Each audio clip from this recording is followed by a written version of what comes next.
नमस्कार, आप देख रहे हैं नैतिक भारत न्यूज, वो मंच जहां जनहित, सच्चाई और सवालों को सबसे पहले जगह मिलती है।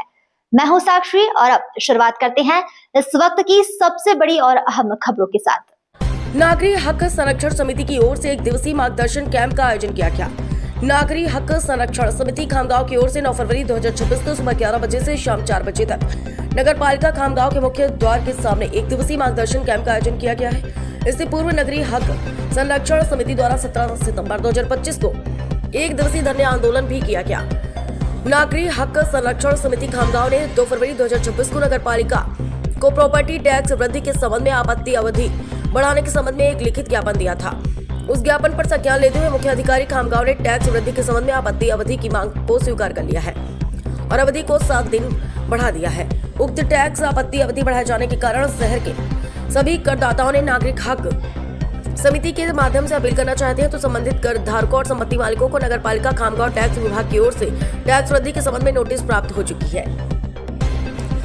जिन कर धारकों ने अभी तक आपत्ति आवेदन जमा नहीं किया है वे नागरिक हक संरक्षण समिति खामगांव ने सोमवार 9 फरवरी 2026 को सुबह 11 बजे से शाम 4 बजे तक म्युनिसिपल काउंसिल के मेन गेट के सामने एक दिन का मार्गदर्शन कैंप का आयोजन कर रही है। मार्गदर्शन कैंप में दिए गए इस मार्गदर्शन कैंप में सैंपल के लीगल एप्लीकेशन मिलेंगे। संबंधित टैक्स होल्डर्स उस एप्लीकेशन के दिए गए सैंपल में आवेदन करें। साथ ही अगर कोई दिक्कत हो तो कैंप के मार्गदर्शन किया जाए। नागरिक हक संरक्षण समिति के अध्यक्ष भीखा भाऊ रेड्डीकर और सचिन एडवोकेट तरुण मोहता ने इसकी जानकारी दी।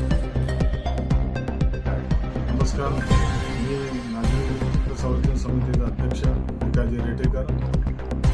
17 सप्टेंबर 2025 रोजी सुद्धा आम्ही नगरपालिकेचे जे काही मागण्या होत्या, मागण्यापैकी कर मूल्यांकन निश्चित करावं, चांगलं करावं याच्याकरता आम्ही एक दिवशी धरणे आंदोलन सुद्धा केलं होतं। त्यानंतर आता नवीन असेसमेंटचं जे नोटिसा इश्यू झालेल्या आहेत खामगाव नगरपालिकेतर्फे बऱ्याचशा नागरिकांचे आम्हाला फोन आलेले आहे, भेटलेले आहे। त्याच्यामध्ये कर आवाज वाढलेले आहे, योग्य पालन केलेलं नाही, त्याच्यात तथ्यसुद्धा आहे। कारण की असेसमेंट करते वेळेस स्थानिक नगरपालिकेचा ठरावसुद्धा घेणं आवश्यक असतो, तो या ठिकाणी घेतलेला दिसत नाही। आणि सर्वात महत्त्वाचा विषय की नागपूर इथे माननीय उच्च न्यायालय तिथे शेखर नागपाल यांनी महाराष्ट्र राज्य इथे रीट क्रमांक 2392/2017 रोजी याचिका दाखल केली होती। त्याचा निकाल 3/7/2019 रोजी आलेला आहे। त्याच्या स्पष्ट मंडळीय माननीय उच्च न्यायालयाने की असं कर, वार्षिक कर जे मूल्य जे निर्धारण करावं लागतं ते खाजगी व्यक्ती किंवा खाजगी संस्थेतर्फे करता येत नाही असं स्पष्ट असताना सुद्धा या ठिकाणी प्रथमदर्शनी असं निदर्शनास आलेलं आहे की त्यांनी खाजगी संस्थेतर्फे केलेलं आहे। याच्यामुळे असे ज्या बऱ्याचशा त्रुट्या त्यात राहिलेल्या आहे आणि नोटीस देताना त्या नोटिसामध्ये काही उल्लेख नाही केलेला आहे। याच्यामध्ये वृक्ष कर किती, शिक्षण कर किती, अग्निशमन कर किती, असा कुठलाही उल्लेख नाही केलेला आणि घन कचरा किती ते पण उल्लेख नाही। ॲट ए टाईम आपलं त्यांनी नोटिसा देऊन टाकले आणि बरोबर त्यांनी ते 6/2 तारीख देऊन टाकली, 6/2/26। परंतु आम्ही तिथे जाऊन वरती ते अवलोकन केलं असता वारंवार मी पाठपुरावा सुद्धा केला नगरपालिकेमध्ये, तर असे निदर्शनास आलं आमच्या समितीच्या की जे त्यांनी तो तारीख जे आहे त्या तारखेच्या आत मला असं माहिती मिळाली की अजूनपर्यंत सुद्धा काही नोटिसा इश्यू करायच्या बाकी आहे।